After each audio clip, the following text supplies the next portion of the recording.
நாம் வாசிக்க போகிறது பரிசுத்த ஆவியானவரை குறித்து நாம் இன்றைக்கி தியானிக்க போகிறோம். நேற்று காலையிலே நான் ஜெபித்து கொண்டு இருக்கும்போது பரிசுத்த ஆவியானவரை குறித்து நாம் கொஞ்சம் தியானிக்க வேண்டும் என்று என் ஆவியிலே ஆண்டவர் எனக்கு உணர்த்தினபடினாலே ஆவியானவரை குறித்து நாம் இன்றைக்கி தியானிப்போம். பரிசுத்த ஆவியானவர் சபையிலே இருக்கிறார். ஆமாம், எத்தனை பேருக்கு பரிசுத்த ஆவியானவர் சபைக்குள்ளே இருக்கிறார் என்று தெரியும்?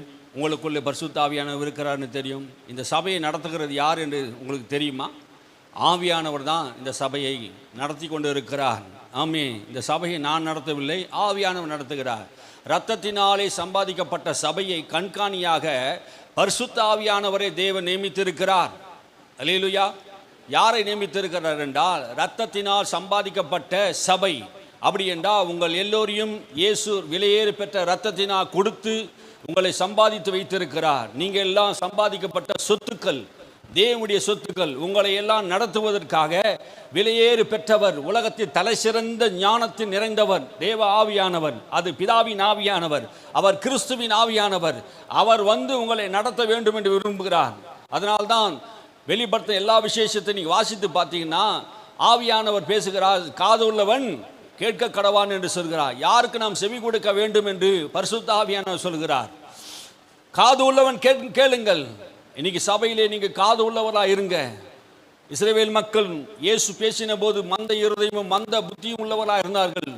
அவர்கள் கேட்டும் கேளாதவர்களாக, கண்டும் காணாதவர்களாக, உணர்ந்து உணராதவர்களாக இருந்தார்கள். அவருக்கு மந்த இருதயம் மந்த புத்தி இருந்ததினாலே, இயேசுவே அங்கே பேசினதினாலே அவர்களுக்கு ஒன்றும் புரியல. ஆனால் இன்னைக்கு பரிசுத்த ஆவியானவர் சபைகளிலே பேசிக்கொண்டு இருக்கிறார்.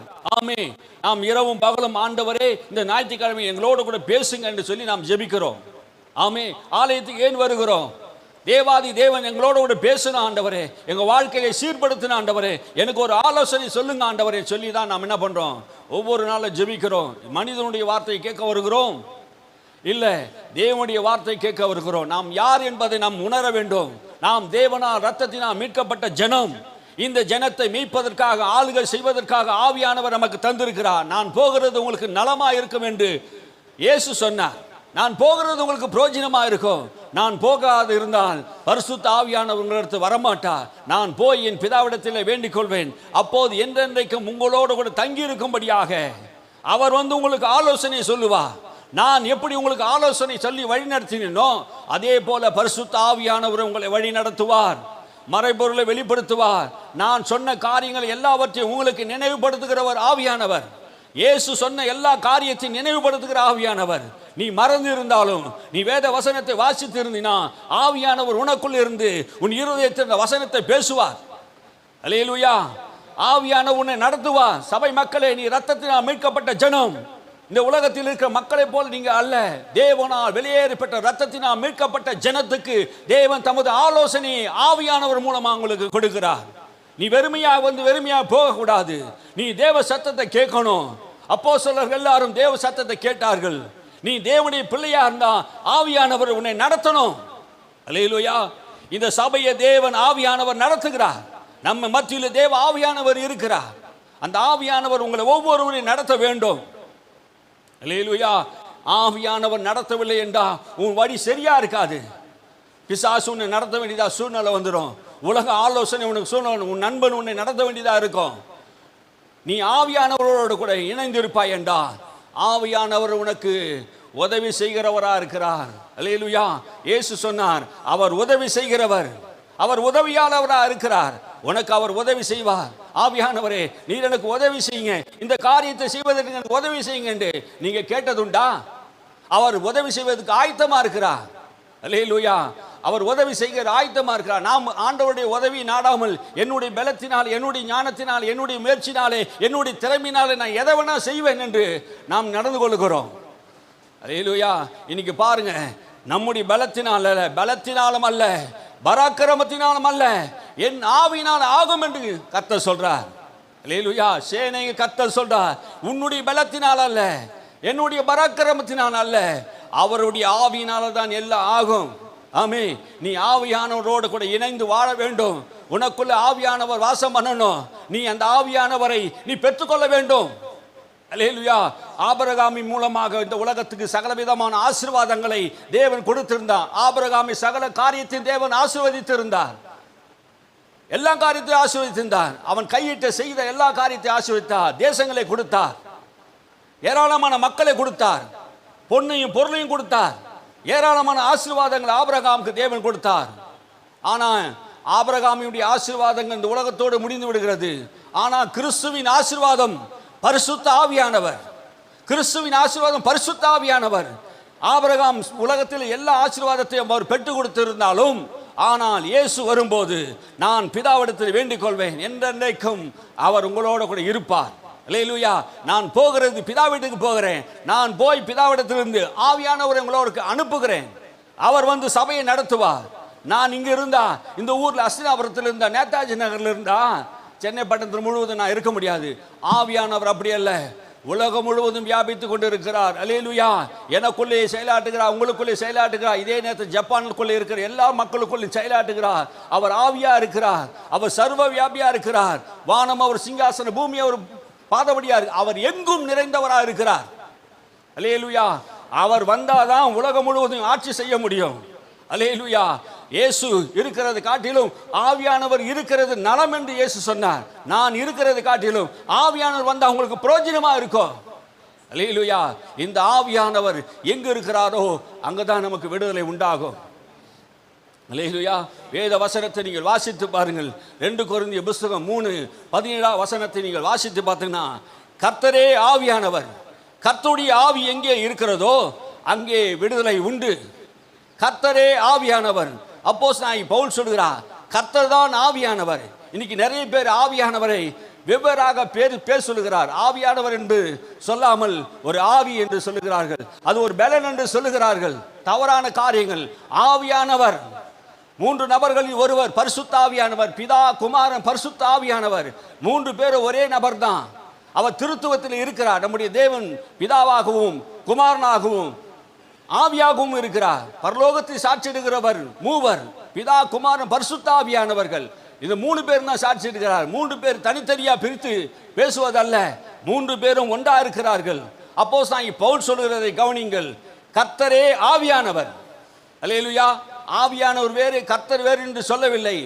ஆவியானவரே கர்த்தர். அல்லேலூயா. நான் என் பிதாவிலும் பிதா என்னிலும் நான் ஆவியானவருக்குள் இருக்கிறேன் என்று சொல்றார். 3 பேர் ஒன்றாக தான் இருக்கிறார்கள். ஆமே. 3 பேரும் திருத்துவத்தில் இருக்கிறார். ஆகினாலே அவர் 3 பேரும் ஒன்றாக இருக்கிறாங்க. நம்முடைய உபதேசம் என்ன? பிதா, குமாரன், பரிசுத்த ஆவி தான் நம்முடைய உபதேசமா இருக்கிறது. 3 பேரும் 3 தெய்வங்கள் அல்ல, ஒரே தெய்வம். அல்லேலூயா. கர்த்தருடைய ஆவி எங்கேயோ அங்கே விடுதலை உண்டு. அல்லேலூயா. கர்த்தருடைய ஆவி, இயேசு கிறிஸ்துவுடைய ஆவி, அது குமாரனுடைய ஆவியா இருக்கிறது, அது பிதாவினுடைய ஆவியா இருக்கிறது. அவர் அந்த ஆவி நமக்குள்ளே வந்ததினாலே அப்பா என்று பிதாவென்று கூப்பிடப்படுகிற புத்திர சுவிகாரத்தின் ஆவியை நமக்கு கொடுத்திருக்கிறார். அல்லேலூயா. அந்த கர்த்தருடைய ஆவி, அந்த பிதாவின் ஆவி உனக்குள்ளே வரும்போது நீங்க அப்பா என்று பிதாவென்று கூப்பிடப்படுகிற ஒரு சுதந்திரத்தை தருகிறார். அல்லேலூயா. உன்னை நீ சாதாரணமா அப்பான்னு கூப்பிட முடியாதுங்க. உனக்குள்ளே குமாரனுடைய ஆவி இருக்கணும். ஆமே. உனக்குள்ள குமாரனுடைய ஆவி இருக்குதா?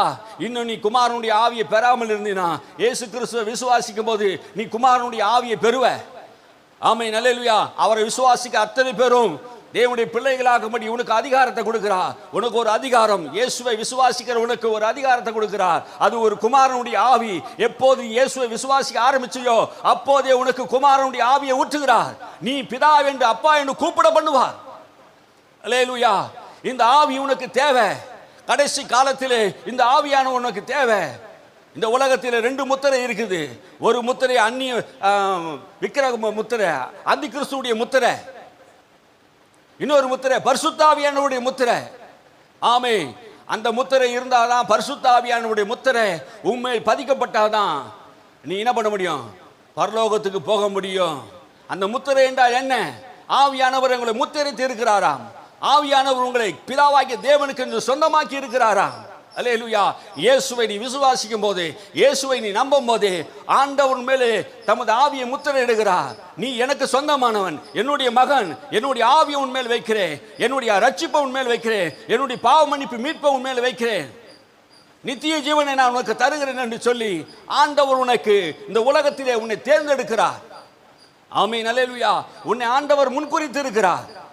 எதற்காக ஆண்டவர் உன்னை முன்குறித்து இருக்கிறார்? பிள்ளைகளாகும்படியாக, குமாரனுடைய ஆவியை பெற்றவர்களாக நீங்க வாழும்படியாக ஆண்டவர் விரும்புகிறார். அல்லேலூயா. இந்த உலகம் இன்னும் பரிசுத்த ஆவியை பெறாமல் இருக்கிறது. மாம்சமா இருக்கிற யாவர் மேலேயும் என் ஆவியை ஊற்றுவேன் என்று யோவேல் தீர்க்கதரிசியால் உரைக்கப்பட்டதை இந்த கடைசி நாட்களிலே நடக்க வேண்டும் என்று ஆவியானவர் விரும்புகிறார். இன்னைக்கு பரிசுத்த ஆவியானவரை விரும்பாம ஜனங்கள் எத்தனையோ பேர் சபைக்கு வருகிறார்கள். இன்னும் பரிசுத்த ஆவியை நிறைவை பெறாமல் இருக்க ஜனங்கள் எத்தனையோ பேர் அந்நிய பாஷை பேசாமல் எத்தனையோ வருஷங்கள் காலங்களை தாமதப்படுத்தி கொண்டிருக்கிறார். ஆண்டவர் விரும்புகிறார். என்னை விரும்பவில்லை ஜனங்கள், இஸ்ரவேல் ஜனங்கள் என்னை விரும்பாததுபடினாலே இப்போது என் ஜனங்கள் பரிசுத்த ஆவியானவரை விரும்பவில்லை. விரும்பினான் கேட்டிருந்தான் கொடுப்பேன். தாகமா இருக்கிறவளே என்னிடத்தை கேளுங்கள், நான் உங்களுக்கு ஜீவ தண்ணீரை கொடுப்பேன் என்று சொன்னார். இன்னைக்கு தாகம் இல்லை விசுவாசிகளுக்கு. இந்த பரிசுத்த ஆவியானவர் பெறுவதற்கு தாகம் இல்லை, விருப்பம் இல்லை. உங்களுக்குள்ளே இந்த தாகம் வரணும், இந்த விருப்பம் வரணும். ஆவியானவரே என்மேல் ஊற்றுங்க ஆண்டவரே, எனக்கு பரிசுத்த ஆவி நிறைவு வேணும், எனக்கு பரிசுத்த ஆவி நிறைவு வேணும். என்ன இன்றைக்கு உபவாசம் பண்ணி நீங்க கேட்பீங்கன்னா ஆண்டவர் உங்களுக்கு கொடுப்பார். அல்லேலூயா. இல்லைன்னா விசுவாசத்தினால் கேட்டா உங்களுக்கு ஆவியை பெற முடியும். ஆமேன். அல்லேலூயா. நான் சின்ன வயசுல அப்படிதான் பரிசுத்த ஆவிக்காக காத்திருந்தோம், உபவாசித்து ஜெபம் பண்ணினோம். ஆவியான மேல வாஞ்சை இருந்தது, தாகம் இருந்தது. எனக்கு ஞானசானம் கொடுக்கவில்லை என்றாலும் என்னை பரிசுத்த ஆவியினால் இயேசு ஞானசானம் பண்ணினார். அவர் பரிசுத்த ஆவியினால் அக்கினினாலும் உங்களுக்கு ஞானஸ்நானம் கொடுப்பார் என்று சொன்னார் யோவான். ஆண்டவர் என்னை பரிசுத்த ஆவியினாலும் அக்கினினாலும் ஞானஸ்நானத்தை கொடுத்தார். ஆவியானவனால் நிரப்பினார். நீ அந்நிய பாஷையினால தேவனை துதிக்க முடியும். நீ கருத்தோடு துதிக்கணும், ஆவியோடும் துதிக்கணும். அதற்காக தான் அந்நிய பாஷை. ஆவியிலே நிறைந்து நான் ஜெபிக்கிற ஒரு மகனாக மாற வேண்டும். அல்லேலூயா. தேவ பிரசன்னத்தை நான் மூடி இருக்க வேண்டும். ஆமீன். அல்லேலூயா. கர்த்தருடைய ஆவி எங்கோ அங்கே விடுதலை உண்டு. இயேசு கலிலேயாவை விட்டு புறப்படும் போது அவர் திரும்பி கலிலேயாவுக்கு ஆவியானுடைய பலத்தினாலே புறப்பட்டு போனார் என்று சொல்லுகிறார்.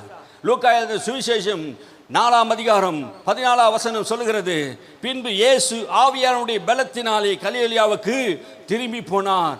அவருடைய கீர்த்தி சுற்றிலும் இருக்கிற தேசமெங்கும் பரவினது. ஆமீன். அல்லேலூயா. என்ன சொல்லுகிற இந்த வசனம்? பரிசுத்த ஆவியானுடைய பலத்தினாலே கலிலேயாவுக்கு திரும்பி போனார். இயேசு ஞானசானம் பெற்ற போது ஆவியானவனா வனாந்தரத்துக்கு கொண்டு போய் 40 நாள் இரவும் பகலும் பரிசுத்த ஆவியினாலே நிரப்பப்பட்டவராக ஒரு பலன் அடைந்தவராக புறப்பட்டு வனாந்தரத்திலிருந்து புறப்பட்டு முதலாக அந்த பட்டணத்துக்கு வருகிறார். கலிலேயா என்கிற பட்டணம் ஆவியானவருடைய நிறைவோடு வருகிறார். அந்த பட்டணத்தில் இருக்க ஜனங்களை விடுதலை செய்வதற்கு ஆவியானவருடைய நிறைவு. இயேசு பரிசுத்த ஆவியினாலே நிரம்பினார். ஞானசானம் பெற்றபோது பரிசுத்த ஆவியிலே நிரம்பினா. இயேசு ஞானசானம் பெற்று பரிசுத்த ஆவியிலே நிரம்பி பலன் அடைந்தது போல நீங்களும் பலன் அடைய வேண்டும். ஆமீன். அல்லேலூயா. நீங்க பலன் அடைய வேண்டும். ஆவியானுடைய பலன் உனக்கு வேணும். இந்த உலகத்தை நீ ஜெயிக்கணும்னா, பாவத்தை ஜெயிக்கணும்னா, இந்த உலகத்தில் உள்ள அசுத்தமான காரியங்களை நீ ஜெயிக்கணும்னா பரிசுத்த ஆவியானுடைய பலன் வேண்டும். ஏன் இன்னைக்கு உலக மக்கள் தோல்வி அடைகிறார்கள்? கிறிஸ்துவ பிள்ளைகள் இன்னைக்கு ஏன் தோல்வி அடைகிறாங்க? உலகத்தின் பாவம், சிற்றின்பம், உலகத்தின் மோசம், இச்சைகள், பாவ விபச்சார பழக்கங்கள், அதில் தோல்வி அடைக்கிறதுக்கு காரணம் என்ன? பரிசுத்த ஆவியானுடைய பலன் இல்லை. பாவத்தை மேற்கொள்ள பலனை அவர் பெற்றுக்கொள்ளாமல் இருக்கிறார்கள்.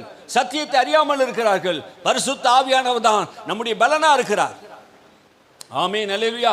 இந்த ஆவியானுடைய பலன் உங்களுக்குள்ள வேண்டும் என்று ஆவியானவர் திருசபைக்கு சொல்லுகிறார். காது உள்ளவன் கேட்க கடவான். நீங்க வாஞ்சியா இருக்கும்படியாக ஆண்டவர் விரும்புகிறார். திருசபையே, ஆண்டவர் உங்களுக்கு தான் சொல்லுகிறார், யாருக்கோ ஒருவருக்கு அல்ல. நீ பரிசுத்த ஆவியினால நிரம்ப வேண்டும். ஒவ்வொரு நாளும் பரிசுத்த ஆவியினுடைய மேல் வாஞ்ச வேண்டும். உனக்கு வாஞ்ச இல்லை, தாகம் இல்லை, எப்படி உனக்கு கொடுக்கப்படும்? தாகம் உள்ளவர் மேல் தான் தண்ணீர் ஊற்றப்படும். ஆண்டவர் நீ தாகமா கேட்ட ஆண்டவர் உனக்கு தருவார் அல்லவா? தேவ பிள்ளையை நீ ஆண்டவர்கிட்ட கேளு. சிறு பிள்ளையை ஞானசான பெற்ற பிள்ளைகளே, நீங்கள் பரிசுத்த ஆவிக்காக காத்திருங்க. எருசலேமிலே அப்போஸ்தலர்கள் பரிசுத்த ஆவிக்காக ஒருமனப்பட்டு காத்திருந்தார்களே. 10 நாள் வரைக்கும் காத்திருந்தார்களே. 10வது நாள் பெந்தேகோஸ்து நாள் வந்தபோது பரிசுத்த ஆவியானவர் அந்த வீட்டின் மேலே, மேல் வீட்டு அறை மேலே 120 பேர் மேலும் அக்கினிமயமான நாவுகளை இறங்கி அவர் மேலே பரிசுத்த ஆவியானவர் இறங்கினாரே. அவர்கள் எல்லோரும் பலன் அடைந்தார்கள் என்று வேதம் சொல்லுகிறது. பரிசுத்த ஆவியினாலே நிரம்பினார் என்று வேதம் சொல்லுகிறது. வேதம் அதுதான் சொல்லுது. ஆவியானுடைய பலத்துக்காக காத்திருங்க. இயேசு சொன்னார், நீ ஊழியத்துக்கு போக வேண்டாம். அப்போஸ்தலர்கள் எல்லாரையும் பார்த்து சொன்னார், நீ எங்கேயும் போக வேண்டாம், எருசலேமிலே காத்திருங்க. இயேசு 40 நாள் பூமியிலே தரிசனமாக்கி 40ஆம் நாளில் அவர் பரலோகத்துக்கு எடுத்துக்கொள்ளப்படும் போது அவர் சொன்னார், நீங்க எருசலேமிலே காத்திருங்க. எனக்காக காத்திருங்க, நான் போய் பிதாவிடத்தில் வேண்டிக் கொள்வேன், அப்போது பரிசுத்த ஆவியானவர் உங்களுக்கு தருவார். ஆமே, நீங்கள் பலன் அடைவீர்கள். பரிசுத்த ஆவி இல்லாமல் நீங்கள் ஊழியத்தை செய்யக்கூடாது. பரிசுத்த ஆவி இல்லாமல் ஜனங்களை விடுதலையாக்க முடியாது. பரிசுத்த ஆவி இல்லாமல் ஜனங்கள் நோய்களை சுகமாக்க முடியாது. உன்னுடைய பலத்தினால் அல்ல, என்னுடைய பலத்தினால ஊழியத்தை செய்யுங்கள், நான் உங்களுக்கு பலத்தை தருகிறேன். அல்லேலூயா. பரிசுத்த ஆவியானவர் உங்களுக்கு வரும்போது நீங்கள் பலன் அடைவீர்கள். ஆமென். அப்போஸ்தலர் 1:8 சொல்லுகிறது, ஆவியானவர் வரும்போது நீங்கள் பலன் அடைவீர்கள். யூதாவிலும் சமாரியாவிலும் பூமி கடைசி பரியந்தம் நீர் எங்களுக்கு சாட்சிகளாக இருப்பீர்கள். பலன் அடைவீர்கள். பலவீனர்கள் எல்லாம் பலன் அடைவீர்கள். உங்கள் சரீரம் பலன் அடையும், உங்கள் ஆவி பலன் அடையும். உங்களுக்கு மாத்திரம் பலன் அல்ல, உன்னை சூழ்ந்து இருக்கிற யாவருக்கும் அந்த பலன் உண்டாகும். இயேசு பரிசுத்த ஆவியின் பலத்தினாலே புறப்பட்டு போனார், கலிலேயா பட்டணத்துக்கு போனார். நீ எப்படி ஒரு ஊருக்கு போகும்போது பரிசுத்த ஆவியின் நிறைவோடு போக வேண்டும். ஆமே, சாத்தானுடைய வல்லமைகளின் ராஜ்யத்தை அழிக்க வேண்டும் என்றால் நீ பரிசுத்த ஆவியின் வல்லமை வேண்டும். இந்த உலகத்தில் வேறு வல்லமை வேலை செய்கிறது என்றால் அவனை காட்டிய பலவான் ஆகிய பரிசுத்த ஆவியானவர் உனக்கு வேணும். ஆமென். அல்லேலூயா. உன் ஆவியிலே நீ பலப்படணும், அந்நிய பாஷையிலே ஜெபம் பண்ணணும், தேவனை துதிக்கணும், வேதத்தை வாசிக்கணும். அப்படி நீ வாசிக்க வாசிக்க உன் ஆவி பலன் அடையும். நீ எந்த பாவமும் உன்னை சுட்டரிக்க முடியாது. ஆமே, நீ அக்கினியா இருந்தா, நீ பரிசுத்த ஆவியினால் அக்கினியா இருந்தா எந்த பாவமும் உன்னை கிட்டி சேராது. அல்லேலூயா. பரிசுத்த ஆவியிலே நிரம்புங்க. வெற்றி பெற்றவர்கள் எல்லாம் பரிசுத்த ஆவியின் பலத்தினால் தான் வெற்றி பெற்றாங்க. ஊழியம் செய்தவர்கள் எல்லாம் பரிசுத்த ஆவியில் தான் ஊழியம் செய்தாங்க. இயேசு பரிசுத்த ஆவியிலே நிறைந்தவராக ஊழியத்தை செய்தார். ஆவியானவர் எங்கு உண்டோ அங்கே விடுதலை உண்டு. இன்னைக்கு அநேக சபைகளில் ஆவியானவர் இல்லாததினால் தான் விடுதலை இல்லை, சுகம் இல்லை, அற்புதம் இல்லை, எந்த பிரச்சனைக்கு தீர்வு இல்லாமல் இருக்கிறாங்க. நீங்க ஆவியானவரை விரும்புங்க. ஆமே, ஆவியானவர் இருந்தால் தான் உங்களுக்கு விடுதலை. ஆவியானவர் எங்கு உண்டோ அங்கு விடுதலை. அவர் எங்கு போனாலும் விடுதலை. இயேசு அநேக இடத்தில் சொன்னார், நான் பரிசுத்த ஆவியினாலே பிசாசுகளை துரத்துகிற அப்படினாலே தேவனுடைய ராஜ்யம் உங்களிடத்தில் வந்திருக்கிறது என்று சொன்னார். அல்லேலூயா. இயேசு எப்படி பிசாசுகளை துரத்தினாரா? பரிசுத்த ஆவியின் பலத்தினாலே, என்னுடைய பலத்தினால் அல்ல, ஆவியானுடைய பலத்தினாலே நான் பிசாசுகளை துரத்துகிறேன் என்று சொன்னார். அசுத்த ஆவிகள் இயேசு சொன்ன வார்த்தை கேட்டு அலறி அடித்து ஓடினது, வியாதிகள் சுகமடைந்தது. ஆவியானுடைய நிறைவுதான் ஜனங்களை விடுதலையாக்கோ. இயேசு எல்லா பட்டணத்துக்கு போனது காரணம் ஆவியானுடைய பலத்தினால் நிரம்பினார். ஒவ்வொரு நாளும் அவர் பிதாவின் சமூகத்தில் காத்திருந்து பரிசுத்த ஆவியின் பலன் நடந்து பிதாவின் சித்தத்தை செய்தபடினாலே அவர் புறப்பட்டு போனார். காலை மாலை இரவு நேரங்களில் ஜெபித்தார். அவர் ஜெபிக்கும் போதுதான் அந்த பலன் அவருக்கு வந்தது. அல்லேலூயா. ஆவியானவர் மறு பட்டணத்துக்கு போறார், ஒவ்வொரு பட்டணத்துக்கு போறார். சாயங்காலத்திலும் காலை வேளையிலும் மத்தியான வேளையிலும் எல்லா நேரத்திலும் அவர் ஊழியத்தை செய்து கொண்டே இருந்தார். ஆவியானுடைய பலன் இருந்தது. அவர் சோர்ந்து போகவில்லை, களைப்படைந்து இருந்தாலும் அவர் சோர்ந்து போகவில்லை, ஊழியத்தை அவர் செய்தார். அல்லேலூயா. நீ பலனோட கூட இருக்கணும். ஆமே, நீ பலவீனன் அல்ல, பலவான் என்று வேதம் சொல்லுகிறது. ஆவியானவர் வரும்போது நீ பலன் அடைவீர்கள். யூதாவிலும் சமாரியாவிலும் உலகத்தின் கடைசி வரையும் எனக்கு சாட்சிகளாக இருப்பீர்கள். ஆமென். அல்லேலூயா. நீங்க இன்னைக்கு ஏன் பலன் அடையல தெரியுமா? பலன் இல்லை, பலன் இல்லை. இப்போ நம்ம பெட்ரோல் வண்டியில் போட்டுக்கிட்டு போகிறோம், பெட்ரோல் குறைஞ்சி போச்சுன்னு வச்சிங்களேன், மறுபடியும் பெட்ரோல் போட்டால் வண்டி ஓடும். ஓடுமா ஓடாதா? கண்டிப்பாக ஓடும். அப்போ பேட்டரியில் கரண்ட் இல்லைன்னா சார்ஜ் பண்ணிட்டா மறுபடியும் கரண்ட் என்ன பண்ணும்? சார்ஜ் ஆகி லைட்லாம் எரியும். இன்றைக்கி நிறைய லைட்டு பீஸ் போய் கிடக்குது, எதுவுமே எரிய மாட்டேங்குது. காரணம் என்ன? பரிசுத்த ஆவி பலன் இல்லை, பெட்ரோல் இல்லை. ஆவியின் பலன் ஒவ்வொரு நாளும் ஆவியின் பலன் நிரப்பப்படணும். பலன் குறைஞ்சி போச்சா என்ன பண்ணணும்? சார்ஜ் பண்ணணும். நல்ல சாப்பாடு சாப்பிட்டா தான் நல்ல சரீரத்தை பலன் இருக்கும். ஆவியில் ஒரு பலன் வேணும்னா ஆவியான ஒரு சமூகத்தில் காத்திருக்கணும். அல்லேலூயா. இதை தான் அப்போஸ்தலர் எல்லாரும் செய்தார்கள். நாங்கள் ஜெபம் பண்ணுவதிலும் உபவாசிப்பதிலும் வேத வசனத்தை போதிப்பதிலுமே நாங்கள் தரித்து இருப்போம் என்று சொன்னார்கள். ஒவ்வொரு நாளும் அவர் ஜெபம் பண்ணினார்கள். எதற்காக அவர் ஜெபம் பண்ணினார்கள்? பரிசுத்த ஆவியின் வல்லமை, ஆவியானவருடைய நிறைவு. இந்த ஆவியானவருடைய நிறைவு தான் உலகத்தை வெற்றி பெற செய்கிறதா இருக்கிறது. நீங்க அநேக மக்களை விடுதலையாக்க வேண்டும் என்று சொன்னால் ஆவியானவர் சபைகளிலே கிரியை செய்ய வேணும். கண்காணிப்பான ஆவியானவரை நீங்க விரும்பணும். இயேசு அப்படிதான் ஊழியத்தை செய்தார். நீங்க எப்படி செய்ய போறீங்க? சிறு பிள்ளைகள், எங்களுக்கு எதுக்கு அந்த அபிஷேகம், எனக்கு எதுக்கு அந்த ஆவியானவர்? இயேசுவை விசுவாசிக்கிற உங்களுக்கு யாவருக்கும் ஆவியானவர் முத்திரையா கொடுத்து இருக்கிறார். நீ என்னைக்கு இயேசுவை ஆண்டவர் என்று சொன்னியோ அன்னைக்கு ஆவியானவர் உங்களை முத்திரையிட்டு விட்டார். நீ அவருக்கு சொந்தம். ஆமே, உன்னை யாரும் இந்த பூமியிலிருந்து எடுத்தும் பண்ண முடியாது. உலகத்தில் எந்த சத்ரு உன்னை மேற்கொள்ள முடியாது, எந்த பிசாசு உன்னை மேற்கொள்ள முடியாது, எந்த பாவத்தின் வல்லமையும் உன்னை மேற்கொள்ள முடியாது. ஏனென்றால் ஆவியான உன்னோட கூட இருக்கிறார். உன்னை பலப்படுத்துகிற ஆவியான உன்னோட கூட இருக்கிறார். கிறிஸ்துவ பிள்ளைகளுக்கு மிகப்பெரிய ஆசீர்வாதம் ஆவியானவர். இந்த ஆவியானவரை பெற்றுக்கொள்ளாமல் நிறைய நாட்களில் நம்ம இருக்கிறோம். ஒவ்வொரு நாளும் பரிசுத்த ஆவியிலே நிரம்பி நீங்கள் ஜெபம் பண்ணுங்கள். ஆவியானவர் எங்கு உண்டோ அங்கு விடுதலை உண்டு. இயேசு புறப்பட்டு போகிறார். எந்த தேசத்தில் போனாலும் கிழக்கிலும் மேற்கிலும் தெற்கிலும் இருந்து சகல ஜனங்கள் வந்து சகல வியாதிகளையும் சகல நோய்களையும் இயேசு குணமாக்கினார். ஆவியானுடைய பலத்தினாலே அவரை தொட்டு சுகமாக்கினார். அவரை தொட்டவர் யாவரும் சுஸ்தமானார்கள். இவர் யாரையெல்லாம் தொட்டாரோ சுஸ்தமானார்கள். ஆமென், அல்லேலூயா. இயேசுவுடைய சரீரத்திலே அற்புதம் இருந்தது, அவருடைய வஸ்திரத்திலே அற்புதம் இருந்தது, அவருடைய வார்த்தையிலே அற்புதம் இருந்தது, அவர் கைகளிலே பரிசுத்த ஆவியின் அற்புதம் இருந்தது. அவள் தொட்ட போது வல்லமை புறப்பட்டு போகிறது. இயேசு பரிசுத்த ஆவியினால் நிரம்பி இருந்தார். ஆவியானுடைய நிறைவு அவருக்குள் இருக்கிறது. வேதம் சொல்லுகிறது, தேவன் அவரை பரிசுத்த ஆவி அவர் வார்த்தையை பேச வைத்தாராம். வாசித்து பாருங்க. யோவான் புஸ்தகத்தை எடுத்துக்கொள்ளுங்க. யோவான் புஸ்தகம் 3ஆம் அதிகாரம் 34 வசனம். தேவனால் அனுப்பப்பட்டவர் தேவனுடைய வார்த்தைகளை பேசுகிறார். வாசிங்க 3:34. அனுப்பப்பட்டவர் தேவனுடைய வார்த்தைகளை பேசுகிறார். தேவன் அவருக்கு தமது ஆவியை அளவில்லாமல் கொடுத்திருக்கிறார். ஆமென். தேவனால் அனுப்பப்பட்டவர் யார்? இயேசு தேவனால் அனுப்பப்பட்ட அப்போஸ்தலர். இந்த உலகத்துக்கு முதல் மிஷனரியாய் வந்தவர். இந்த உலகத்துக்கு ரட்சிப்புக்காக ரத்தத்தை சிந்தி ஜீவனை கொடுத்தவர், தியாகம் செய்து வந்தவர், பரலோகத்தின் மகிமை இழந்து வந்தவர், தேவனால் அனுப்பப்பட்டவர். ஒவ்வொரு நாளும் தேவ வார்த்தையை கேட்டு தேவனுடைய சித்தத்தின்படி செய்ய, என் பிதாவின் வார்த்தையின்படி நான் கேட்டு என் பிதாவின் சித்தத்தை செய்ய வந்தேன் என்று சொன்னவர்.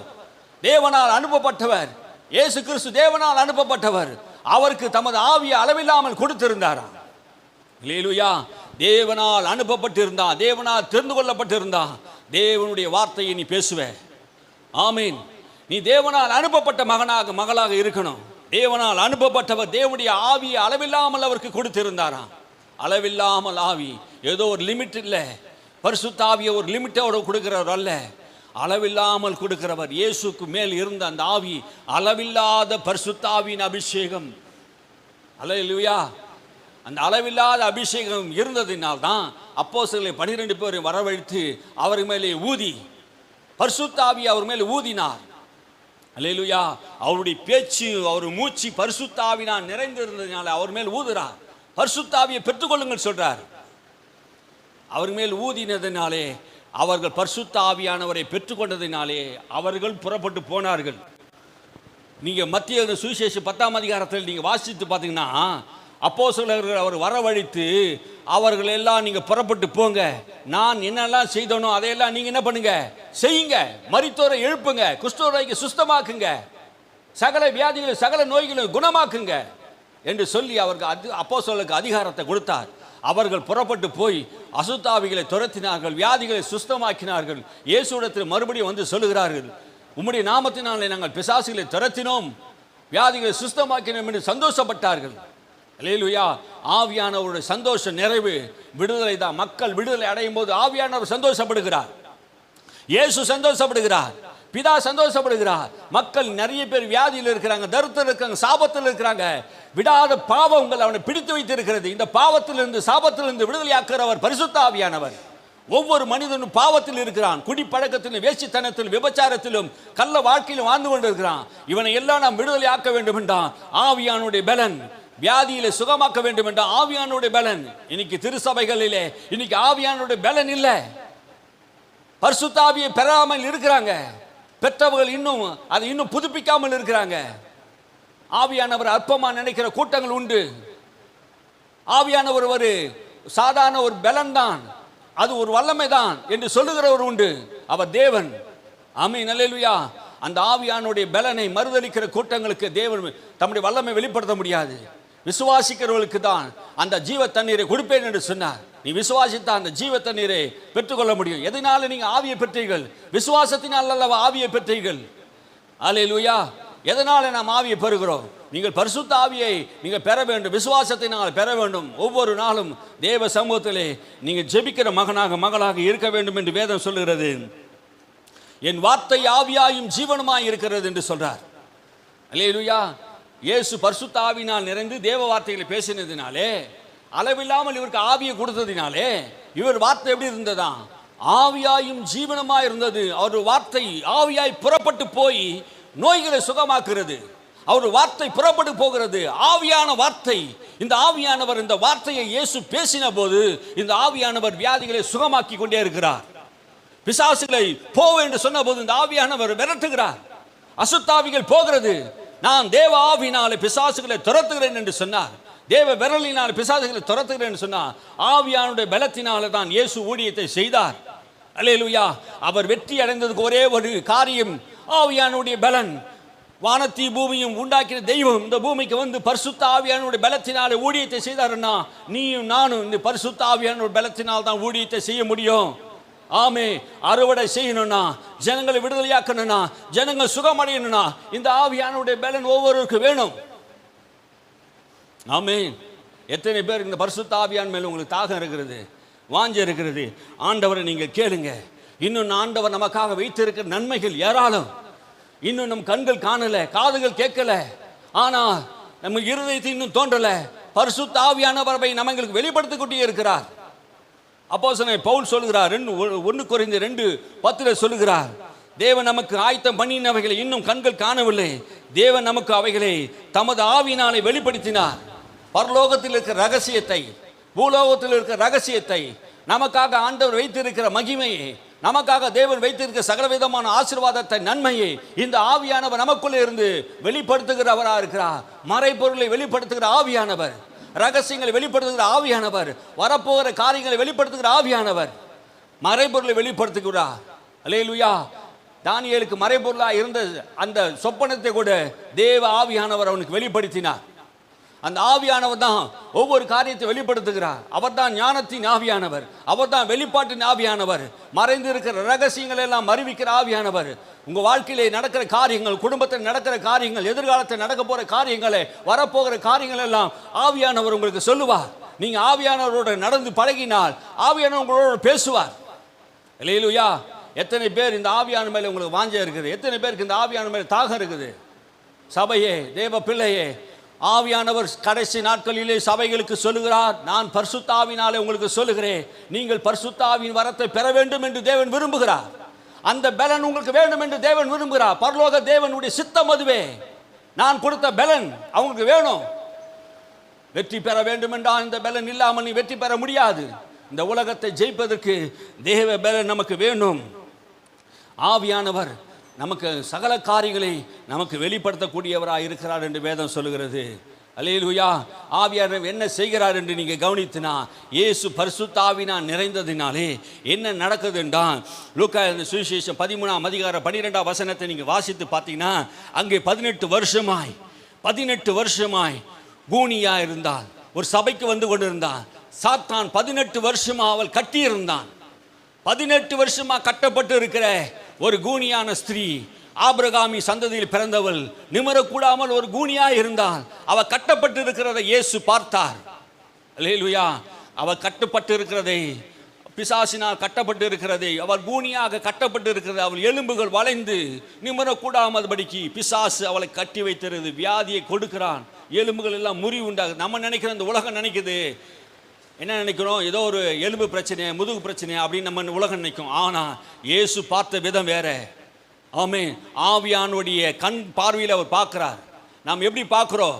உலக பிரகாரமாக பார்த்தா அது எப்படி தான் தெரியும், அது ஒரு வியாதி ஒரு மாதிரி இருக்குது. ஆனால் இயேசு பரிசுத்தாவியில் நிறைந்திருந்ததுனாலே அசுத்தாவி அதை கட்டி வைத்திருக்கிறதை அவர் அறிந்திருந்தார்.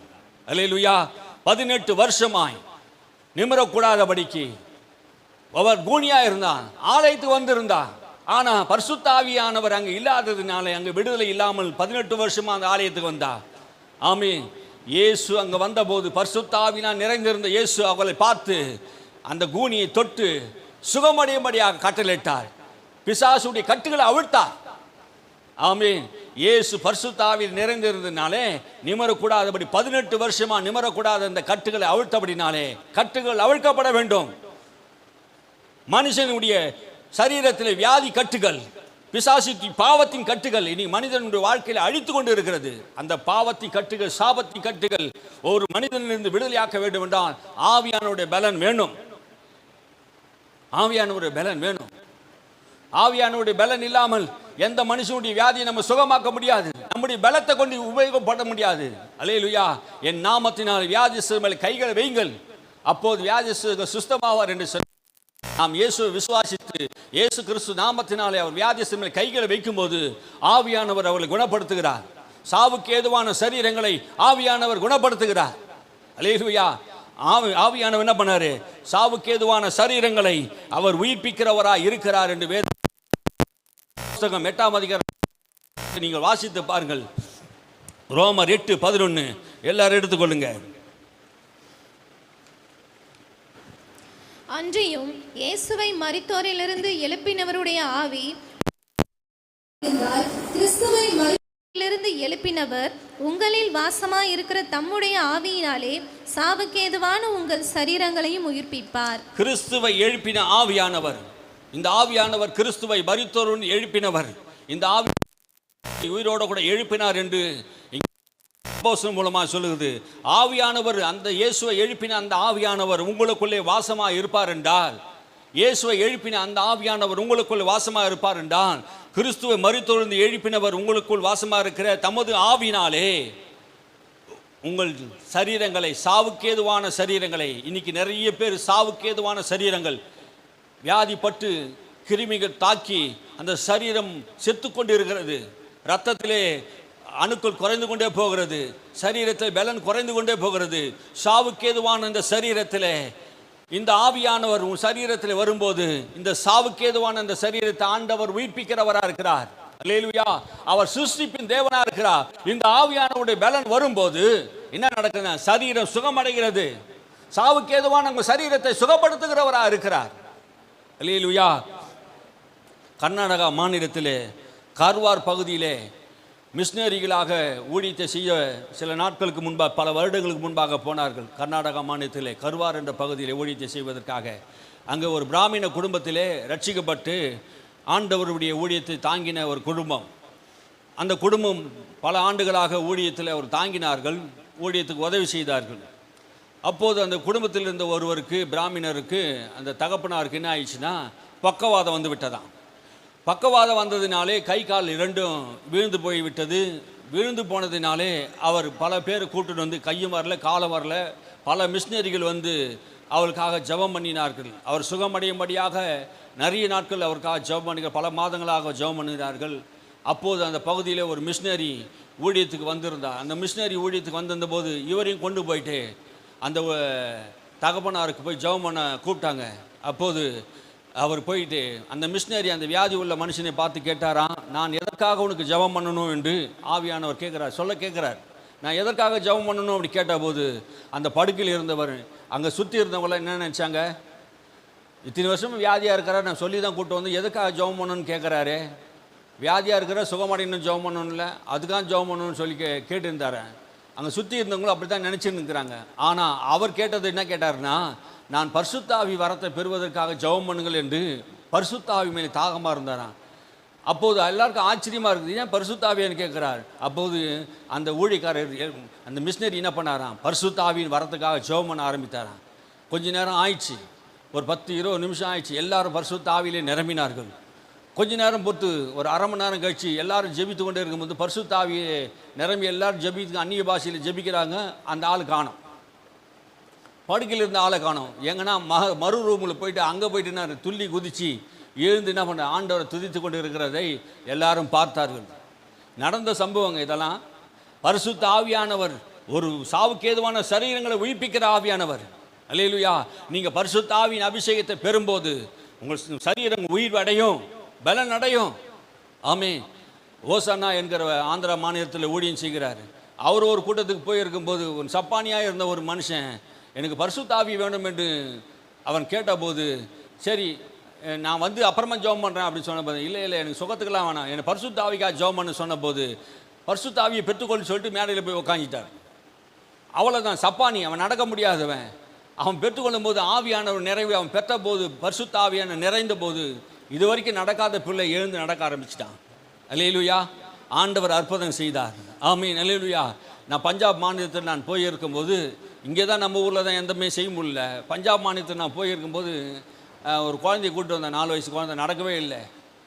நான் இதே தான் இயேசு கிறிஸ்துவ ஜீவனை குறித்து நான் பேசி எல்லாருக்கும் ஜெபம் பண்ணேன். அந்த பிள்ளைங்க மேலே நான் கை வச்சு ஜெபம் பண்ணிட்டு போயிட்டேன். கொஞ்ச நேரத்தில் வீட்டுக்கு போனவங்க திரும்பி ஓடி வந்து சாட்சி சொல்கிறாங்க. அவங்க சொல்கிற சாட்சி எனக்கு புரியல. எனக்கு கூட்டு போன பாஸ்டர் சொல்கிறார், சீனிவாசன் சொல்கிறார், அவர் சொல்கிறார், இந்த குழந்தை 4 வருஷமாக நடக்காது இருந்தது. இப்போ நீங்கள் ஜெபம் பண்ணதுக்கப்புறம் இந்த குழந்தை வீட்டில் போய் நடக்கிறத நாங்கள் பார்க்குறோம். இந்த குழந்தை ஜெபம் பண்ண வந்து நடக்குது அப்படின்னு. பாருங்க, நம்முடைய பலத்தினால் அல்ல. ஆமீன். அல்லேலூயா. ஆண்டவர் பலத்தினால நடக்குது, சுகமாகுது. இன்னைக்கு இயேசு ஜீவிக்கிறார் என்பதை நான் எப்படி நம்ம நிரூபிக்கிறது? ஆமீன். என் நாமத்தினாலே என்னை விசுவாசிக்கிறவன் நான் செய்த கிரியும் நீங்களும் செய்யணும்னு சொன்னார். வியாதிகளை சுகமாக்கணும், பிசாசுகளை துரத்தணும். எத்தனையோ பிசாசுகளை எங்கள் வாழ்க்கையில் நாங்கள் துரத்தி இருக்கிறோம். ஆமீன். என் கூட வந்த சரவணுக்கு ஒரு நாள் பிசாசு துரத்தும் போது கூட இருந்தார்னு நினைக்கிறேன். அந்த பிசாசு ஒரே சத்தம் போடுது. அந்த அம்மா புதுசு, அப்போ தான் அந்த குடும்பத்துக்கு நாங்கள் போகிறோம். அந்த ஊர் எங்கேப்பா? திருமுடிவாக்கம் தானே. திருமுடிவாக்கத்தில் நாங்கள் போய் அங்கே ஜெபம் பண்ணுறோம். அசுத்தாவி அந்த குடும்பத்துக்கு பிள்ளைங்கள்லாம் அலறுது. என்ன பண்ணல, இயேசுவின் நாமத்தினாலே அப்படி சோத்திரம் பண்ண ஆரம்பிச்சுன்னு அலற ஆரம்பிச்சிது. இந்த மாதிரி நிறைய பிசாசுக்கு நிறைய குடும்பங்களை போய் நம்ம ஜெபிக்கும் போது பிசாசுகள் அலையறி ஓடுது. இது நம்முடைய பலத்தினால் அல்ல. அல்லேலூயா. ஆவியானுடைய பலன். அல்லேலூயா. ஒவ்வொருவரும் நம்ம ஆவியானுடைய பலத்தில் நிரம்பி இருக்கணும். ஆமே. தேவனுக்கு நம்ம சாட்சியாக இருக்குது. எப்படிங்க நம்ம சாட்சியாக இருக்க முடியும்? எப்படி சாட்சியாக இருக்க முடியும்? பரிசுத்த ஆவினா நிரம்பி இருக்கும்போது, நீ மற்றவர்களுக்கு விடுதலை கொடுக்கும்போது, மற்றவர்களை சுகப்படுத்தும் போது அவர்கள் மனம் திரும்பி இயேசுவாண்ட வருவாங்க. ஆமே. ஆவியானுடைய பலன் தான் ஒவ்வொருவரையும் ரட்சிப்பை உண்டாக்குறது என்று வேதம் சொல்கிறது. இயேசு இன்னொரு இடத்துக்கு போனார். மத்திய சுவிசேஷம் 12ஆம் அதிகாரம் 13ஆம் வசனத்தை, அங்கே ஒரு சூம்பின கையுடைய ஒரு மனுஷன் இருந்ததை இயேசு பார்த்தார். அப்போ அங்கே பார்க்கும்போது சூம்பின கைன்னா என்ன தெரியுமா? ஒரு கை நல்லா இருக்கும், ஒரு கை என்ன பண்ணும்? எலும்பு தோலுமாக தான் இருக்கும். அந்த கை செயல் இருக்காது. அந்த கையுடைய ஒரு மனுஷன் அந்த ஆலயத்தில் இருக்கிறான். அப்போது அங்கே இருக்கிற பரிசேயர்கள் எல்லாரும் ஓய்வு நாளில் இவர் சுகமாக்குறாரா இல்லையான்னு பார்ப்போம் என்று சொல்லி அவர் என்ன பண்ணாங்க? சோதிக்க வந்தாங்க. அவருக்கோ ஓய்வு நாளில் சுகமாக்குவது தேவனுடைய சித்தம்தான். ஆனால் அந்த சோம்பின கையை உடையவனை பார்த்து இயேசு சொன்னார், உன் கையே நீட்டு. இயேசுடைய வார்த்தை ஆவியாய் ஜீவனாக இருக்கிறது. அவன் நீட்டு என்று சொன்னபோது ஆவியானவர் என்ன செய்திருப்பார்? என் வார்த்தை ஆவியாய் ஜீவனமாக இருக்குதுன்னு சொன்னார். இயேசுவை ஆவியை அளவில்லாமல் ஆவியை பிதா கொடுத்துருந்ததுனாலே இந்த வார்த்தை என்ன பண்ணுது? அவனை சாவுக்கேதுவான இந்த சரீரத்தை குணமாக்குகிறது. அல்லேலூயா. இந்த ஆவியானவர் தான் என்ன பண்ணுறாரு? அந்த சரீரம் குணமாக்குறார். இயேசுவும் ஆவியானவர் இணைந்து தான் அந்த ஊழியத்தை செய்கிறாங்க. பிதாவின் சித்தத்தின்படியே ஊழியத்தை செய்கிறாங்க. அல்லேலூயா. 3 பேர் தனித்தனியாக இல்லை, 3 பேர் ஒன்றா இருந்து தான் ஊழியத்தை செய்கிறாங்க. ஆமே. நாம் திருத்துவத்தை விசுவாசிக்கிறோம். ஆமே. இந்த கடைசி காலத்திலே ஆவியானவர் சபைக்கு சொல்லுகிறார், மாம்சமா இருக்கிற யாவர் மேலும் இயேசு கிறிஸ்து வருகைக்கு முன்பாக தேசம் முழுவதும் பரிசுத்த ஆவியானவர் ஊற்றுவார். அல்லேலூயா. அல்லேலூயா. சொல்லுங்க அல்லேலூயா. தேவன் பரிசுத்த ஆவியை ஊற்றுவார். உலகம் முழுவதும் திருச்சபைகள் மேலே மாம்சமா இருக்கிற ஆவியை ஊற்றுவார். யாவர் மேலே ஆவியை ஊற்றுவார். அப்போது இயேசு கிறிஸ்து வருகைக்கு ஆயத்தமாக ஒரு சுவிசேஷத்தின் ஆவி திருச்சபைகள் மேலே ஊற்றப்படும். எல்லார் மேலே அந்த ஆவி ஊற்றப்படும். இயேசு வருகையின் போது எல்லா ஜனங்களும் ரட்சிப்புக்கு ஏதுவான சுவிசேஷம் ஆங்காங்கே பெரிய பெரிய கூட்டமாக, சிறு கூட்டமாக தேசம் முழுவதும் சுற்றி அலைந்து கிறிஸ்துவின் ராஜ்யத்தை பிரசங்கிக்கிறவர்கள் பரிசுத்த ஆவியின் பலத்தோடு புறப்பட்டு போவார்கள். அது நம் தேசத்தில் ஊற்றப்படுகிற நாள் வருகிறது. ஆமென். அல்லேலூயா. இந்தியாவில் அப்படிப்பட்ட ஒரு பெரிய அசைவு, தேசம் முழுவதும் ஒரு பெரிய அசைவு, உலகம் முழுவதும் ஒரு பெரிய அசைவு நம் தேசத்துக்கு வரப்போகிறது. இயேசு வரப்போகிறார், சீக்கிரம் வரப்போகிறார். அவர் வருகைக்கு ஆயத்தமாக நம்ம இருக்க வேண்டும்னா இந்த ஆவியானவர் நம்மை பலப்படுத்துகிறவராக இருக்கிறார். அந்த அபிஷேகம் நமக்கு தேவை. பரிசுத்த ஆவியானவர் அபிஷேகம் தேவை. இயேசுவுடைய சுவிசேஷத்தை அறிவிப்பதற்காக, ஜனங்களை ரட்சிப்பதற்காக, பாவத்திலிருந்து மீட்பதற்காக பரிசுத்த ஆவியானவர் அபிஷேகம் உனக்கு தேவை. அல்லேலூயா. இந்த சுவிசேஷத்தை நாம் அறிவித்தே ஆக வேண்டும். அதற்காக தான் இந்த பரிசுத்த ஆவியானவர் மாம்சமா இருக்க யாவர் மேலே என் ஆவியை ஊற்றுவேன் என்று சொன்னார். உங்க வாலிபர்கள் மூப்பர்கள் எல்லாம் சொப்பனங்களை காண்பார்கள். எங்க தீர்க்கதரிசி மேலே, உங்க ஊழியக்காரி மேலே என் ஆவியை ஊற்றுவேன் என்று சொன்னார். முதல் ஒரு முன்மாதிரியான ஆவியை ஊற்றினார் அப்போஸ்தலர்கள் மேலே. முன்மாறி ஆவி அது. அன்னைக்கு அப்போஸ்தலர்கள் எழும்பி உலகம் முழுவதும் சுவிசேஷத்தை பரப்பினார்கள். கடைசி நாட்களிலே ஆவியானவர் பின்மாறிய சபை மேல் ஊற்றுவார் என்று சொல்லப்பட்ட தீர்க்க தரிசனம் சீக்கிரத்தில் நிறைவேறும். அல்லேலூயா. அப்படிப்பட்ட ஆவியானவர் ஊட்டப்படும் போது சபைகள் எழும்பும், எழுப்புதல் அடையும். வெள்ளம் போர் சத்துரு எழுப்புவான். ஆவியானவர் அவனுக்கு விரோதமாக கொடிப்பிருப்பார். அல்லேலூயா. தேவ பிரசன்னத்தோடு தேவ வல்லமையோடு ஆவியானுடைய மகிமை வெளிப்படும். உலகம் முழுவதும் இயேசுவை பற்றி சொல்லக்கூடிய ஆட்களை ஆண்டவர் அனுப்ப போகிறார். அறுவடை மிகுதி, ஆட்களோ கொஞ்சம். அறுவடைக்கு எஜமானனை நோக்கி நம்ம வேண்டிக் கொள்வோம். ஏராளமான மக்களை, விசுவாச பிள்ளைகளை தேவ ஆவியினால் நிரப்பி, அவருடைய வல்லமையினால் நிரப்பி, இயேசுவை போல அநேக மக்களை விடுதலையாக்குவார்கள். அல்லேலூயா. தேவனுடைய மகிமையை காண்பார்கள். இந்த உலகம் அவருடைய மகிமை மகத்துவத்தை காணும். அல்லேலூயா. இது உங்களுக்கு சாட்சியாக சொல்லுகிறேன். தேவன் பெரிய காரியங்களை தேசத்தில் செய்வார். அவருடைய ஆவினால் ஆகும், பலத்தினாலும் அல்ல, பராக்கிரமத்தினால் அல்ல, என் ஆவினால் ஆகும் என்று சொன்னாரே. உன்னை ஆண்டவர் பலப்படுத்துவார், உன்னை ஊழியத்துக்கு பலப்படுத்துவார். நானா? நீ என்ன கேட்காத, உன்னைதான் ஆண்டவர் சொல்றாரு. நீ தான் அந்த ஆளு. என்னை எப்படி ஆண்டவர் பயன்படுத்த முடியும்? ஆண்டவர் பலவீனனை பலப்படுத்துகிற தேவனா இருக்கிறார். அல்லேலூயா. உன்னை பலப்படுத்தி உன்னை ஊழியத்தை செய்ய வைப்பார். சூம்பினை கையை உடையவனை ஆண்டவர் சுகமாக்கி அற்புதங்கள் செய்தார். மத்திய சுவிசேஷம் 9:32 சொல்லுகிறது. நீங்க வாசித்து பாருங்கள். அங்கு ஊமையான ஒரு மனுஷன் இருந்ததை பார்க்கிறோம். அந்த ஊமையனை பிசாசு துரத்தின போது அந்த ஊமையன் பேச ஆரம்பித்தான் என்று வேதம் சொல்லுகிறது. ஊமையன் பேச ஆரம்பித்தான். அசுத்த ஆவிகளை துரத்தும் போது நம்ம நினைப்போம், ஊமையா இருக்கிறவன் பிசாசு துரத்தின உடனே பேசுறான்னா. கவனிச்சு பாருங்க, அந்த பிசாசு என்ன செய்து? பிசாசு அநேக ஜனங்களை கட்டி வைக்கிறது. செவிடும் ஊமையும் உள்ள ஆவி இவனை கட்டி வைத்திருந்து, அவன் நாவை கட்டி வைத்திருந்தது. அவன் பேசக்கூடாது, அப்படி கட்டி வைக்கப்பட்டிருக்கிற மனுஷர்களை பார்க்கிறோம். பிசாசு என்ன செய்கிறான்? வியாதியை கொடுத்து மனுஷர்களை கட்டி வைக்கிறான். நிமிரக்கூடாதபடி, பேசக்கூடாதபடி, கேட்கக்கூடாதபடி வியாதியை, சரீரத்தை கொடுத்து அவனை கட்டி வைத்திருக்கிறான். அந்த கட்டுகளை அறுக்க வேண்டும். அந்த கட்டுகளை, நுகங்களை முறிக்க வேண்டும். ஆமே. அந்த கட்டுகளை அறுக்க வேண்டும்னா, அந்த நுகங்களை முறிக்கணும்னா ஆவியானுடைய அபிஷேகம் வேணும். அல்லேலூயா. நாகும் சொல்லுகிறார். நாகும் 1:13 சொல்லுகிறது. இப்போது நான் உங்கள் மேலே இருக்கிற அவன் நுகத்தை முறித்து உன் கட்டுகளை அறுப்பேன் என்றார். அல்லேலூயா. நாகும் சொல்லுகிறார், உன்மேல் இருக்கிற அவன் நுகத்தை நான் முறிப்பேன். நுகம் என்றால் என்ன தெரியுமா? நுகம் என்றால் ஒரு மாட்டுக்கு 2 மாட்டுக்கு மேலே இருக்க கழுத்தில் ஒரு வளையம் போட்டு கழுத்து மேலே ஒரு தண்டு வளையம் வைப்பாங்க பாருங்க. பார்த்துக்கிறீங்களா மரத்தை? நான் பார்த்துருக்கோம். எல்லாருக்கும் இப்போ இருக்குதா தெரியல மாட்டு வண்டியில். இப்போ மாட்டு வண்டியில் அந்த நுகங்கள் வைப்பாங்க. அந்த நுகத்தை வச்சு அந்த கயிறோடு கட்டி வைப்பாங்க. அந்த நுகத்தை விட்டு அவங்க போகவே முடியாது. கட்டப்பட்ட மாடு என்ன பண்ணும்? அது கட்டப்பட்ட நிலையிலேயே தான் இருக்கும். அந்த கட்டுகள் எப்போ அவுத்தாதான், யாருன்னா ஒருத்தர் அவுத்தாதான் அது மறுபடியும் வெளியே போக முடியும். இன்னைக்கு பிசாசு அப்படிதான் நுகத்தை போட்டு கட்டி வைக்கிறான். அதான் நாகும் சொல்லுகிறார் தீர்க்கதரிசனமா, அவன் நுகத்தை உங்கள் மேல் முறித்து, அந்த நுகத்தை எல்லாம் முறித்து அந்த கட்டுகளை எல்லாம் அறுத்து போடுவேன் என்று கர்த்தர் சொல்றார். அல்லேலூயா. பிசாசு நுகங்களை கொடுக்கிறான், கட்டுகளை போடு வைத்துக்கிறான். பிசாசின் கட்டுகள் இன்னைக்கு நம்ம அறுக்கப்பட வேண்டும். அதனால்தான் பிசாசை முந்தி கட்ட வேண்டும் என்று சொல்றார் இயேசு. பலவானை கொள்ளையடிக்க வேணும்னா, அவனுடைய உடமையில இது கொள்ளையடிக்கணும்னா, ஆத்துமாக்களை கொள்ளையடிக்கணும்னா என்ன பண்ணணுமா? பிசாசு முந்தி கட்ட வேண்டும் என்று இயேசு சொன்னார். இன்னைக்கு பிசாசு கட்டணும்னு சொன்னால் எப்படி போய் கட்டுறது? கயிறு தும்பு கட்டுறதா அப்படின்னா சில பேர் கேள்வி கேட்குறாங்க. அறிவு கொழுந்துங்க அவங்களாம். என் நாமத்தினால பிசாசுகளை துரத்துங்கள், என் நாமத்தினால் பிசாசுகளை தடை செய்யுங்கள் என்று சொன்னார். அவருடைய நாமம்தான் துரத்துவது, கட்டுவது. பிசாசுடைய கிரியை அழிப்பது எது நினைக்கிறீங்க? அவருடைய நாமத்தினால் தான் நம்ம செய்ய போகிறோம். ஆமாம், நுகங்களை முறிக்கணும். அபிஷேகம் நுகங்களை முறிக்கும். அல்லேலூயா. பரிசுத்த ஆவியான ஒரு அபிஷேகம் தான் நுகங்களை முறிக்கும், கட்டுகளை உடைக்கும். அபிஷேகம் எங்கே இருக்குதோ, வல்லமை எங்கே இருக்குதோ அங்கே தான் தேவ பிரசன்னம் வெளிப்படும் என்பது வேதம் சொல்லுகிறது. ஊமையன் பேசினான் என்று வேதத்தை நாம் வாசிக்கிறோம். கட்டுகள் உடைகிறது. யோபு 12:8 வாசித்து 12:18 நீங்கள் வாசித்து பாருங்க. சங்கீதம் 107:13-15 நீங்கள் வாசித்து பாருங்க. அங்கெல்லாம் இந்த நுகங்களை, கட்டுகளை குறித்து அங்கே சொல்லுகிறதை நாம் பார்க்குறோம். மத்திய எழுதின சுவிசேஷம் 12ஆம் அதிகாரம் 28-29 நீங்கள் வாசித்து பாருங்கள். இப்போ வாசிங்க அதை. மத்திய எழுதின சுவிசேஷம் 12ஆம் அதிகாரம், மத்திய எழுதின சுவிசேஷம் 12ஆம் அதிகாரம் 28-29.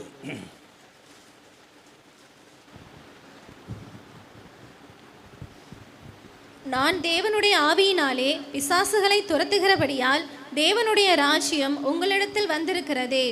அன்றியும் பலவானை முந்தி கட்டினால் ஒழிய பலவானுடைய வீட்டுக்குள் ஒருவன் புகுந்து அவன் உடைமைகளை எப்படி கொள்ளையிடக்கூடும்? கட்டினானே ஆகில் அவன் வீட்டை கொள்ளையிடலாம். பலவானை முந்தி கட்ட வேண்டும் என்று இயேசு சொல்றார். நான் தேவனுடைய ஆவியினாலே பிசாசுகளை துரத்த 28 வசனம் சொல்கிறது. நான் தேவனுடைய ஆவியினாலே பிசாசுகளை துரத்தபடினாலே தேவனுடைய ராஜ்யம் உங்களிடத்தில் வந்திருக்கிறது. அப்போ என்ன சொல்ல வரார் இயேசு? ஜனங்கள் மேல் பிசாசுகள் இருக்கிறது. பிசாசை ஜனங்கள் மேல் இருக்கிற பிசாசுகளை கட்டுகளை எல்லாம் துரத்தின போது, வியாதிகளை சுகமாக்கின போது, ஊமையின் பேசும்போது, கண்கள் திறக்கப்படும் போது தேவனுடைய ராஜ்யம் அவனுக்குள்ள வருகிற சுகம், ஆரோக்கியம் இதெல்லாம் வரும்போது தேவனுடைய ராஜ்யம் வருது. அப்போ அவன் ரட்சிக்கப்படுறான். தேவனுடைய ராஜ்யம்னா என்ன நினைக்கிறீங்க? சுகம் பெறுவது. இன்றைக்கி உலகத்தில் நிறைய பேர் சுகம் இல்லாத இருக்கிறாங்க, வியாதியாக இருக்கிறாங்க. அப்போ ஆவியானுடைய பலத்தினாலே நாம் சுவிசேஷத்தை அறிவிக்கும் போது வியாதிகள் குணமடைகிறது. அப்போது தேவனுடைய ராஜ்யம் உங்களுக்குள்ளே வந்திருக்கிறது என்று சொன்னார். எப்போ தேவனுடைய ராஜ்யம் வருதுன்னா, பிசாசுகளை துரத்தும் போது தான் தேவனுடைய ராஜ்யம் என்ன பண்ணுது? பூமிக்கு வருது. ஆமே, ஒரு மனுஷனுக்குள்ளே தேவனுடைய ராஜ்யம் வரணும். நமக்குள்ளே இப்போ தேவனுடைய ராஜ்யம் வந்திருக்கிறது. நம்ம என்ன ராஜ்யத்தில் இருந்தோமா? வேதம் சொல்கிறது, இருளின் ராஜ்யத்தில் இருந்தோமா? ஆண்டவர் என்ன பண்ணார்? நம்ம ஒளியின் ராஜ்யத்துக்கு கொண்டு வந்தார். எப்போது நம்ம ரட்சித்தாரா போது ஒளியின் ராஜ்யத்துக்கு கொண்டு வந்தார். இருளின் ராஜ்யத்திலிருந்து நம்ம ஒளியின் ராஜ்யத்துக்கு கொண்டு வந்தவர் இயேசு. ஆமீன், அல்லேலூயா. அந்த ஆவியானுடைய பலத்தினால் இன்னைக்கு ஊழியத்தை செய்து கொண்டு இருக்கும்போது இருளில் இருக்கிற ஜனங்கள் பெரிய வெளிச்சத்தை காண்பார்கள், ஒன்னில் இருக்கிற வெளிச்சத்தை காண்பார்கள். அண்டி பலவானை முந்தி கட்டினால் ஒழியே பலவான் வீட்டுக்குள்ள புகுந்து அவன் உடைமைகளை கொள்ளையிட கூடுமோ? கட்டினால் ஆகியவன் வீட்டை கொள்ளையிடலாம். வீடு என்று சொல்லப்படுது உலகத்தில் இருக்கிற மக்களை குறிக்கிறது. கட்ட வேண்டும் என்று சொல்கிறார். பிசாசுடைய கிரியை நாம் கட்ட வேண்டும். சாத்தானுடைய அதிகாரத்தை தடை செய்ய வேண்டும். பூமியில் நாம் தடை செய்யணும். பூமியில் கட்டுவது எதுவோ பரலோகத்தில் கட்டப்பட்டிருக்கும். பிசாசை நாம் தடை செய்யணும். பிசாசின் கிரியை தடை செய்யணும். மக்கள் மேலே இருக்கிற பிசாசினுடைய கிரியை தடைகள் நம்ம உடைக்கணும். அதை உடைக்கணும்னா ஆவியானுடைய பலம் நமக்கு தேவை. பிசாசை நாம் போய் டைரெக்டாக எதிர்க்க முடியாது. ஆவியானுடைய பலத்தோட கூட நம்ம என்ன பண்ணணும்? எதிர்க்க வேண்டும். அல்லேலூயா. இதை தான் ஆவியானவர் நமக்கு சொல்கிறாரு. அல்லேலூயா. வாசிக்க பாருங்க, லூக்கா புஸ்தகத்தில் 4:18. லூக்கா புஸ்தகம் 4:18. கர்த்தருடைய ஆவியானவர், வாசிங்க, கர்த்தருடைய ஆவியானவர் என்மேல் இருக்கிறார். கர்த்தருடைய ஆவியானவர் என்மேல் இருக்கிறார். தரித்திரருக்கு சுவிசேஷத்தை பிரசங்கிக்கும்படி என்னை அபிஷேகம் பண்ணினார். இருதயம் நறுங்கொண்டவர்களை குணமாக்கவும், சிறைப்பட்டவர்களுக்கு விடுதலையையும், குருடருக்கு பார்வையையும் பிரசித்தப்படுத்தவும், நொறுங்கொண்டவர்களை விடுதலையாக்கவும், கர்த்தருடைய அனுக்கிரக வருஷத்தை பிரசித்தப்படுத்தவும் என்னை அனுப்பினார் என்று எழுதியிருக்கிற இடத்தை அவர் கண்டு. கர்த்தருடைய ஆவியானவர் என்மேல் இருக்கிறார். கர்த்தருடைய ஆவியானவர் என்மேல் இருக்கிறார். நீங்க எல்லாரும் சொல்லுங்க, கர்த்தருடைய ஆவியானவர் என்மேல் இருக்கிறார். இயேசு எப்படி ஊழியத்தை செய்ய ஆரம்பித்தார் தெரியுமா? எப்படி பிரசங்கித்தார் தெரியுமா? எங்கே போனாலும் ஒவ்வொரு நாளும் அதை சொல்லுவாராம். எப்படி கிரேக்க மொழியில் அவர் சொல்கிறார், அவர் போய் பிரசங்கம் பண்ணுற எல்லா இடங்களிலும் போய் சொல்லுவாராம், கர்த்தருடைய ஆவியானவர் என்மேல் இருக்கிறார், கர்த்தருடைய ஆவியானவர் என்மேல் இருக்கிறார். சுமித் விகல்ஸ் வந்து தேவ மனிதன், 10வது தான் படித்தா, இங்கிலாந்தின் அப்போஸ்தலர்னு சொல்லி தேவன் அவரை பழமையாக எடுத்து பயன்படுத்தினார். ஒவ்வொரு 15 நிமிஷத்தில் பரிசுத்த ஆவியினால் நிறைந்து வாழ்கிற ஒரு மனிதன். அவர் எத்தனையோ பணங்களை உயிரோடு கூட எழுப்பினார். 23 செத்த பணங்களை உயிரோடு கூட எழுப்பினார். எத்தனையோ கேன்சர் வியாதிகளை சுகமாக்கினார். அவர் ஆவியானுடைய நிறைவை எப்போது விரும்பினார். கர்த்தருடைய ஆவியானவர் எழுந்து சொல்வாராம், சுமில் விகல்ஸ்வத் கண்ணாடிக்கு முன்னாடி சொல்வாராம், சுமில் விகல்ஸ்வத் உன்னை பரிசுத்த ஆவியானவர் நிறைத்திருக்கிறார்னு சொல்வாராம். உண்மையில் பரிசுத்த ஆவியானவர் இருக்கிறார். தன்னை பார்த்தே சொல்வார் கண்ணாடியில். அவர் ஆவியிலே பலன் அடைந்தார். பரிசுத்த ஆவியினால் பலன் அடைந்தார். அப்படி பலன் அடைந்ததினாலே அவர் ஊழியத்தை வல்லமையாக செய்தார். அநேக மக்களை குணமாக்கினார், அற்புதங்களை செய்தார். கர்த்தருடைய ஆவியானவர், இயேசு சொல்கிறார், கர்த்தருடைய ஆவியானவர் என்மேல் இருக்கிறார். எதற்காக ஆவியானவர் அவர் மேல் இருந்தார்? ஜனங்களை குணமாக்கும்படி ஆவியானவர். ஏதோ சும்மா வந்து உட்காந்துட்டார் ஆவியானவரே. ஞானசானம் பெற்ற போது பரிசுத்த ஆவியானவர் புறாவை பேர் அவர் மேல் இறங்கி வந்தது. எதற்காக இறங்கி வந்தார்? ஜனங்களை விடுதலை செய்வதற்காக, ஜனங்களை சுகமாக்குவதற்காக. ஏன் கலிலேயாவுக்கு போனார்? ஏன் ஆவியானோட பலத்தினால் ஊழியத்தை செய்ய போனார்? பிசாசுகளை துரத்துவது, வியாதிகளை சுஸ்தமாக்குவது. ஆவியானவரின் மேல் இருக்கிறது காரணம் என்ன? ஜனங்கள் சுகமடைய வேண்டும். ஆவியானவர் என் மேல் இருக்கிறார். தரித்திரருக்கு நான் சுவிசேஷத்தை அறிவிக்க வேண்டும். அந்த ஆவியானவர் பலன் எதற்காக கொடுக்கப்படுகிறது? நீ குணமாக்க வேண்டும். தரித்திரருக்கு நீ சுவிசேஷத்தை சொல்ல வேண்டும். நீ சுவிசேஷத்தை சொல்லணும். ஒவ்வொரு மக்களுக்கும் இயேசு இல்லாத அத்தனை பேரும் தரித்திரர்கள். இந்த உலகத்திலே எவ்வளவு கோடி சொத்துகள் இருந்தாலும் இயேசு இல்லைன்னா அவன் தரித்திரன் என்று வேதம் சொல்லுது. ஆகினாலே தரித்திரருக்கு சுவிசேஷத்தை நாம் அறிவித்தே ஆக வேண்டும். தரித்திரருக்கு சுவிசேஷத்தை பிரசங்கிக்கும்படியாக என்னை அபிஷேகம் பண்ணினார். எதற்காக அபிஷேகம் பண்ணினார்? தரித்திரருக்கு சுவிசேஷத்தை சொல்லுவதற்காக என்னை அபிஷேகம் பண்ணினார். இருதயம் நொறுங்குண்டவர்கள், இந்த உலகத்திலே கவலையோடு கண்ணீரோடு வருத்தத்தோடு பாரத்தோடு இருக்கிற, இருதயத்தை காயப்பட்டு இருக்கிற, என் வாழ்க்கை வாழ முடியலையே, என்னால இந்த காரியத்தை ஜெயிக்க முடியலையே அப்படி இருதயத்தை சோர்வு குழப்பமான சூழ்நிலையிலே தற்கொலை பண்ணி கொண்டு நினைக்கிறாங்களே, இருதயத்தில் கட்டுண்டவர்களா இருக்கிறாங்களே, அவர்களை விடுதலை செய்வதற்காக ஆவியானவர் என் மேல் இருக்கிறார் என்று சொல்றார். உனக்குள்ள எனக்குள்ளும் இப்படியாப்பட்ட மக்களை விடுதலையாக்குவதற்கு தான் ஆவியானவர் நம்முடைய இருதயங்களில் இருக்கிறார். இருதய நொறுங்குண்டவர்களை விடுதலையாக்கவும் குணமாக்கவும், சிறைப்பட்டவர்களை விடுதலையாக்கவும். சிறைப்பட்டவர்கள் என்றால் யார்? சாத்தானாலே கைது செய்யப்பட்டவர்கள், பலவிதமான வியாதி சாபத்தினால் சிறைப்படுத்தப்பட்டு இருக்கிறவர்கள், அடிமைப்படுத்தப்பட்டு இருக்கிறவர்கள், 18 வருஷமா கூனியா இருந்தாலே, எத்தனையோ வருஷமாக கோணவாயாகும் கண்ணு தெரியாதவனா இருந்தானே, அதெல்லாம் எது பிசாசுகள் துரத்தப்பட்ட போது அவர்கள் பேசினார்கள், அவர் நிமிர்ந்து நடந்தார்கள். கட்டப்பட்டவர்கள், சிறைப்படுத்தப்பட்டவர்களை விடுதலையாக்கும்படியாக, குருடனுக்கு கண்களை திறக்கும்படியாக என்னை அபிஷேகம் பண்ணினா, பிரதிஷ்டை பண்ணினார். என்ன எல்லா இடங்களையும் கொண்டு போனார் என்று சொல்றாரு. எதற்காக ஆண்டவர் அவர் கொண்டு போனார்னா, நொறுங்குண்டவர்களை விடுதலையாக்க. வாழ்க்கை மனங்கசந்து அழுது இழக்க வேண்டியதெல்லாம் இழந்து ஒன்றும் இல்லாத இருக்கிறவர்கள், நொறுங்குண்டு போயிருக்காங்க, தள்ளப்பட்டு இருக்கிறாங்களே, ஒடுக்கப்பட்டு இருக்கிறாங்களே, அவங்களையெல்லாம் குணமாக்க ஆவியானவர் என்மேல் இருக்கிறார் என்று கர்த்தருடைய அனுக்கிரக வருஷத்தை பிரசித்திப்படுத்த என்னை அனுப்பினார். கர்த்தருடைய கிருபை வருஷத்தை, தயவின் வருஷத்தை மக்களுக்கு சொல்லுவதற்காக இயேசு இந்த உலகத்தில் வந்தார். அல்லேலூயா. இந்த கிருபையின் வருஷத்தை, தயவின் வருஷத்தையும் மக்களுக்கு நாம் சொல்ல வேண்டும். அதற்காக தான் அபிஷேகம், அதற்காக தான் அழைப்பு, அதற்காக தான் தேவ வல்லமை. எல்லா மக்களுக்கும் இதை செய்யணும். இதுதான் ஆவியானவர் நமக்கு தருகிறார். கர்த்தரே ஆவியானவர். கர்த்தருடைய ஆவி எங்கு உண்டோ அங்கே விடுதலை. ஆமீன். ஆவியானவர் விடுதலை தருகிறவராக இருக்கிறார். நம்முடைய வாழ்க்கையில் எல்லா பகுதியிலும் தேவன் என்ன பண்ணுறாரு? விடுதலை தரக்கூடியவராக இருக்கார். நீங்கள் ஒவ்வொரு நாளும் இந்த பரிசுத்த ஆவியின் வரங்களை கேட்டு பெற்றுக்கொள்ளுங்க. ஆவியானவர் உங்களை நடத்துவார்.